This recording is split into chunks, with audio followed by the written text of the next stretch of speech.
If you're a carb lover, no doubt you get down with a bowl of pasta. It's just that satiating, incredible texture, great flavor. It's got the chew, it's got the bite. It's just really enjoyable to the human palate. But there's more to this dough than meets the eye. We spoke with Matt Abdoo, chef and owner of Pig Beach BBQ in Brooklyn, New York, to learn 5 things about pasta.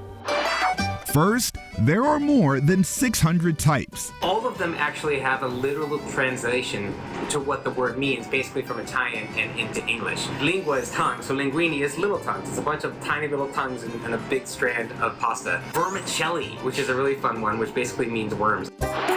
Next, pasta can be frozen. You just need to find a way of making sure you're cooking that pasta under al dente and finding a way of rapidly freezing it, because the longer that pasta stays ambient, it's like a sponge. The gluten and the flour in that dough is just going to continuously absorb moisture, causing it to overcook. So you need to suspend that as soon as possible in order to make sure that when you reconstitute it or reheat it, it doesn't turn to like pasta mush. The third thing you didn't know, pasta is overcooked if it sticks to the wall. If you cook a perfectly cooked al dente pasta, it might stick to the wall, but it's not going to stick to the wall as good as if you've overcooked like a spaghetti noodle. So it's true in the sense that it lets you know that it's cooked, but it's false in the sense that it lets you know that it's cooked properly.